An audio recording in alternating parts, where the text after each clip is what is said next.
Bismillahirrahmanirrahim. Assalamualaikum warahmatullahi wabarakatuh. Saya Salma Putri Rigianti dari kelas C2 Manajemen dengan nomor NPM 10121661. Maksud dari pembuatan video ini bertujuan untuk memenuhi tugas presentasi video pada mata kuliah Manajemen Perubahan. Di sini saya akan membahas dua buah materi, yaitu pengendalian perubahan dan materi yang kedua yaitu model-model perubahan. Baiklah, tanpa berlama-lama, kita akan langsung pada materi pertama yaitu pengendalian perubahan. Baik, pada materi pertama di sini adalah pengendalian perubahan. Pengendalian perubahan adalah proses untuk memastikan bahwa perubahan yang direncanakan dapat diimplementasikan secara efektif dan mencapai tujuan yang diinginkan. Proses ini mencakup berbagai aspek, mulai dari perencanaan dan desain perubahan hingga pelaksanaan dan evaluasi hasil perubahan. Baik, di sini berikutnya ada pengendalian proses.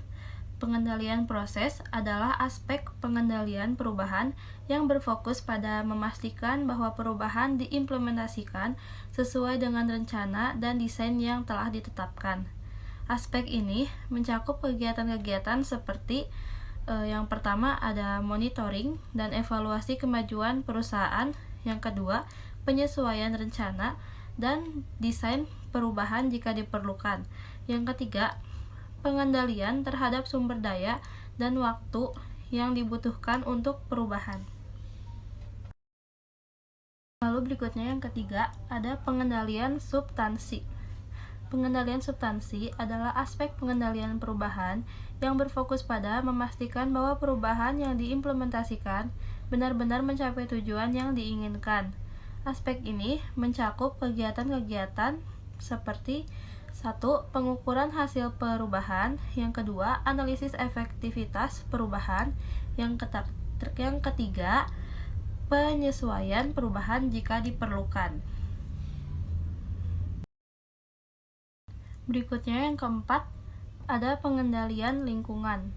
Pengendalian lingkungan adalah aspek pengendalian perubahan yang berfokus pada memastikan bahwa perubahan dapat diterima oleh lingkungan organisasi, termasuk karyawan, pelanggan, dan pemangku kepentingan lainnya. Aspek ini mencakup kegiatan-kegiatan seperti yang pertama ada komunikasi dan sosialisasi perubahan, lalu ada edukasi dan pelatihan karyawan, dan yang terakhir ada pembinaan dan dukungan terhadap karyawan. Berikutnya adalah materi terakhir dari pengendalian perubahan, yaitu keberlanjutan perubahan. Keberlanjutan perubahan adalah aspek pengendalian perubahan yang berfokus pada memastikan bahwa perubahan dapat bertahan dan berkelanjutan dalam jangka panjang. Aspek ini mencakup kegiatan-kegiatan seperti yang pertama ada integrasi perubahan ke dalam budaya organisasi. Yang kedua, penciptaan mekanisme untuk mempertahankan perubahan. Yang ketiga, pemantauan dan evaluasi perubahan secara berkelanjutan. Berikutnya adalah materi kedua, yaitu model-model perubahan. Model-model perubahan adalah kerangka kerja yang digunakan untuk memahami dan mengelola proses perubahan. Ada berbagai model pengelolaan perubahan yang dapat digunakan oleh organisasi. Salah satu model yang paling populer dan model adalah model freeze dan unfreeze dan force field yang dikembangkan oleh Kurt Lewin. Berikut yang akan kita bahas pertama adalah model perubahan freeze dan unfreeze. Model freeze dan unfreeze membagi proses perubahannya menjadi 3 tahap, yaitu mencairkan atau unfreeze. Tahap ini bertujuan untuk menciptakan kondisi yang memungkinkan perubahan terjadi. Hal ini dapat dilakukan dengan cara memberikan tekanan atau motivasi kepada individu atau kelompok untuk meninggalkan status quo atau keadaan yang ada saat ini. Dan yang kedua ada pergerakan atau movement. Tahap ini merupakan tahap implementasi perubahan. Hal ini dilakukan dengan cara menerapkan perubahan yang telah direncanakan.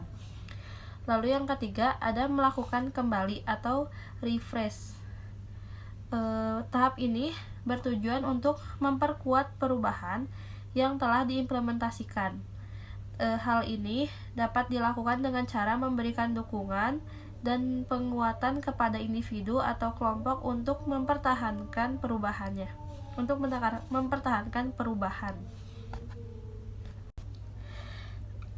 Lalu berikut adalah materi terakhir yang akan kita bahas dari model-model perubahan, yaitu model force field.